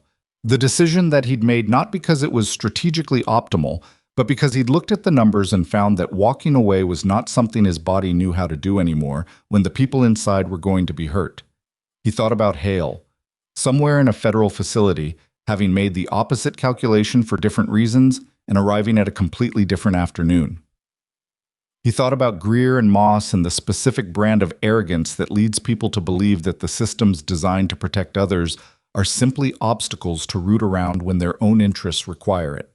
He thought about what it had cost him, the ribs, the stitches, the 2.5 hours with Carver, the conversations he'd had to have with people he hadn't planned to have them with, the careful work of explaining to Lily that sometimes her father was involved in things that were more complicated than fixing lights in a hotel. She'd taken this information with the same empirical seriousness she brought to everything and had said, "I know," which had stopped Cole cold, and when he'd asked what she knew, she'd said, "That you used to do something important. Your hands are different from other dads' hands." He'd looked at his hands. He hadn't known what to say. "It's okay," she'd told him, with 7-year-old pragmatism that hit differently than adult consolation does. "I just want you to come home." "I will always come home," he'd said. "I know," she'd said again, and that had been the end of the conversation. What does a person owe the world, and what does a person owe the people immediately in front of them? Cole had been managing this question for 7 years, and he hadn't solved it, and he suspected that people who claimed to have solved it were either lying or hadn't been tested yet. The honest answer was that the question didn't resolve. It renegotiates constantly, every time circumstances change, and the only thing you can do is make the best call available with the information you have, and then live inside the consequences with as much honesty as you can stand. He'd made the call in the rain outside the Ashford Imperial. He'd live inside it. So far, sitting on a beach watching his daughter discover that the field guide had a section specifically dedicated to the predator-prey dynamics of tide pool ecosystems, the consequences were not unbearable. Victoria said beside him, "How are the ribs?" "Getting there. It's been 4 months. Ribs have their own timeline." She made a sound that was approximately a laugh. "You're the most stubborn person I've ever met, and I work in corporate finance, so that's a meaningful data point." "I prefer consistent," Cole said. "I'm sure you do."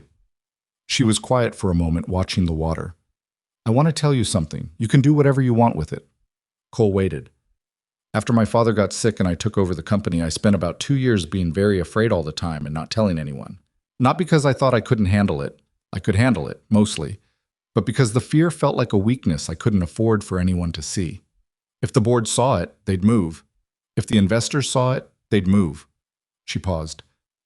"I got very good at not letting anyone see anything real." "I know," Cole said. "I know you know," she said. "That's why I'm telling you, because you've seen it anyway, and you haven't done anything with it, and—" She stopped. "I'm not good at this kind of conversation." "You're doing fine," Cole said. "I'm doing adequately," she said. "That's different." The dry precision of her language, even in vulnerability. It was the most consistent thing about her. "What I'm trying to say is that I'm glad you came back into that building, not only because of what you prevented, but because meeting someone who does what they think is right, even when it's stupid and costly, and nobody asks them to—" She stopped again. "It reminded me of something I'd been forgetting." "What's that?" "That the way a person behaves when they think nobody is watching is the only real data point about who they actually are. Everything else is presentation." Cole sat with this for a moment. The ocean pushed and pulled at the sand where Lily was sitting now, close to the water's edge, holding the field guide with one hand and a piece of sea glass with the other, reading about something that clearly had her full attention.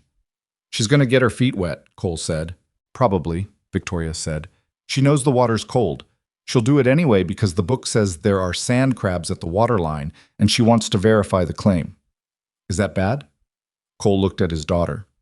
"No," he said. "It's her." Lily looked up at that moment. Not because she'd heard them, the wind was in the wrong direction, but with the random timing of someone who simply lifts their head and finds that the world is still there, unchanged and waiting, which is all any of us find when we look up. She saw them watching her and didn't wave or call out. She just looked, and then she looked back at her book, apparently satisfied that everyone was where they were supposed to be. The afternoon wore itself out slowly, the way the best ones do, not ending so much as thinning at the edges, the light getting lower and the air getting colder, and the seafood shack a quarter-mile down the road becoming an increasingly concrete idea in Lily's mind, until she finally stood up from the sand and announced that she was ready for dinner and that she wanted to try the fish tacos this time, because the field guide had explained that the species used in that region was a mid-level predator, which she felt she could support eating under the circumstances. Cole and Victoria both processed this statement. "That's a very specific ethical framework," Victoria said. "I've been developing it," Lily said, completely serious. She looked at Victoria. "Are you coming to dinner?" Victoria looked at Cole briefly, not for permission, but for the read, which was different. He gave her nothing, which was its own kind of answer, the one that says your call. "If you'll have me," Victoria said. Lily considered it for approximately 1 second. "Okay," she said, "but you have to try the chowder too. It's important." "I can do that," Victoria said. They packed up the chairs and walked the quarter-mile to the seafood shack in the cooling late afternoon air, Lily between them and slightly ahead, reading the field guide while she walked, occasionally pointing out things she'd learned without looking up from the page. Cole listened and watched the road and felt the salt air on his face and the sand still in his shoes and the quiet, specific weight of being somewhere he was supposed to be. There was no version of the past 7 years that Cole would have chosen, given the option. The loss was real and permanent, and it had changed the shape of everything that came after it. He carried it the way you carry something that has become part of your structure. Not comfortably, not without awareness, but completely, because there is no alternative to completeness when something has become structural. You don't put it down. You learn how to move with it until moving with it becomes the only version of moving, you know? What he hadn't expected, and what he'd had to learn to allow, was that the weight could coexist with lightness, that a cracked rib in a consulting arrangement and a daughter who had strong ethical positions about which fish it was acceptable to eat could all occupy the same life simultaneously, that the person who had operated in classified spaces in places he couldn't name and the person who made pancakes on Saturday mornings were not in conflict.